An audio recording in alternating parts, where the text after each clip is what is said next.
Hey guys, welcome back to another video on my channel. Today we're back in Snapshot 24w04a. This is a new snapshot for 1.20.5. It brings some tweaks to the armadillo and also some tweaks to 1.20 stuff. Let's cover the 1.20.5 changes first, and then we'll cover the 1.21 changes afterwards. As they're only tweaks, there's nothing new to the actual update. So the first change to the armadillo is if it detects a player that has recently attacked it, it will then roll up. So we just punched it. If we wait a second, or it might not unroll. Yeah, if you see, if we punch it, it will stay rolled up until we leave a radius of it. If we stay within a range, it will stay rolled up for quite a while. But if we leave a range, I don't know what that range is, it should then unroll. You can see right there. So that's just a tweak. Now, it doesn't really mean anything because when you punch them, they still take damage. But another change that's been made alongside this, when they are within their ball, they take a lot less damage. So let's do a test real quick. If we get the data for the entity, this entity currently has, if we look for the health part, which is normally somewhere around here, health 12. So if we punch this one, the health then goes down to, where is the health now? It goes down to 11. So we've done one heart. So if we get it to go in its shell, which I can do by sprinting around here, and I punch it, and I now get the data for it, its health is still 11, which means the shell has kind of consumed the damage. Now this is not always the case. If I was to punch it with a sword, it would do a lot more damage, but it would do a lot less damage than if you was to punch it when it's not within its shell. So a diamond sword, if I punch this one down here, let's grab some healing potions so we can heal it all the way back up. So a diamond sword takes it down from 12 to its health is 5. But if we heal it all the way back up and then I punch it while it's in its shell, so let's just sprint around it so it jumps into its ball, and I punch it, it goes from 11 to 5, from 11 to 9. So you can see that the damage is reduced by quite a lot when it's within its shell. And they're the only two tweaks to the armadillo. Apart from that, there's nothing else that has been changed. So the armadillo will now have reduced damage when it's within its shell. And the armadillo will go in its shell if it has detected a mob or a player within a radius that has recently attacked it. This does also count for mobs, although I don't think there are any mobs that attack the armadillo by default. Now let's cover the first 1.21 tweak. Before we jump into the bug fixes and minor other changes, the breeze will now attack iron golems. No clue why this is the case, but breezes don't like iron golems and they'll now target them no matter what. I don't know why. This seems like kind of a weird change, but if you somehow get an iron golem to a breeze, the breeze will fight back. Maybe it was because you could use them to abuse the breezes or something, I have no clue. And you can also see that the armadillos are going within their shell because the breeze is hitting them. That's another way we could see this happen.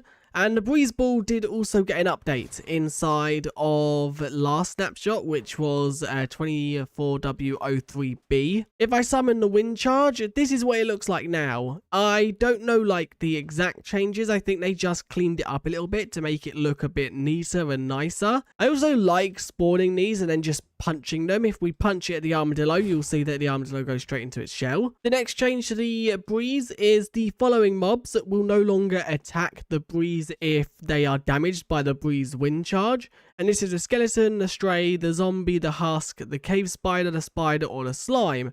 So the way we can test this is if I spawn a breeze and then a spider right next to the iron golem, if the breeze's ball was to hit one of the spiders, it will no longer attack the breeze trying to kill the breeze. It was a bit of a weird thing because the spiders weren't hit by them. So there we go, that spider was hit and it's not attacking the breeze because it knows not to.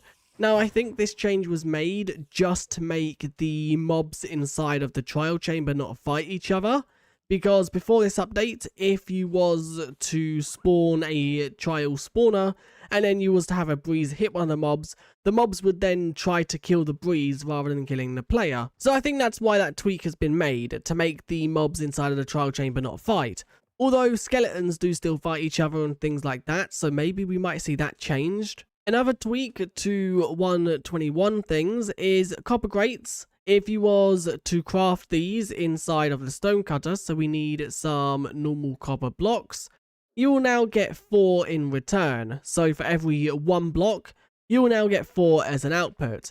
This, I think, is good, which means that stone cutters are now way better for their blocks, because inside of a crafting table, how are they crafted inside of a crafting table? I think it's like that, is it not?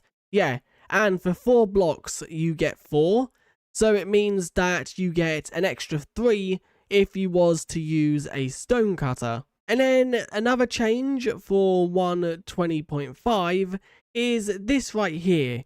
This used to be called allow cheats. It has been changed to allow commands, and you can now turn this on and off. I think this is a good change because not everything within this game rule is cheaty, and having it as allowed cheats, it makes sense on Bedrock Edition, because on Bedrock you can't have advancements or achievements when you allow cheats.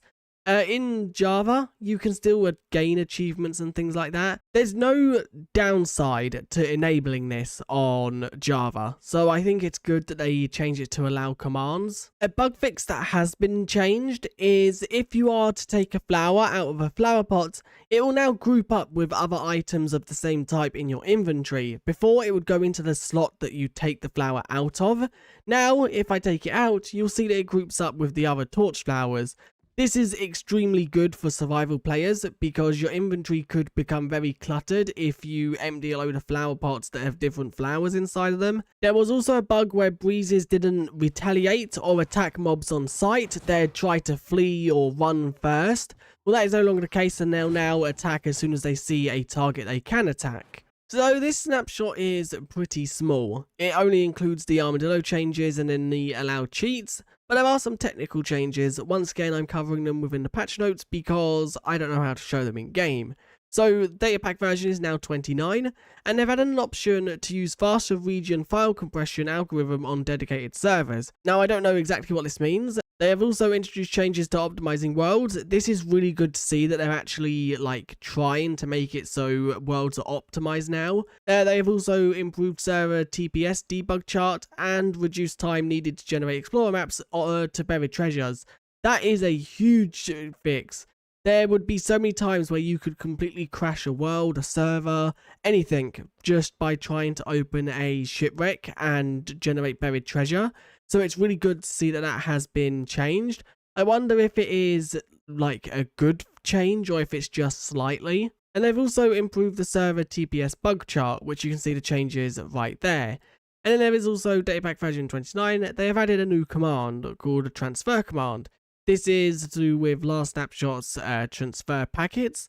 New command that triggers a transfer of a player to another server, only exists in dedicated servers. So if I was to try and do this in a single player world, the command wouldn't exist.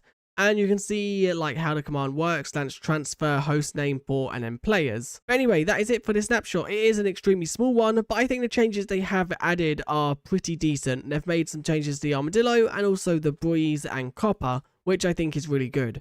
Anyway, if you enjoyed, do leave a like and subscribe, and I guess I'll see you guys in the next one. Bye!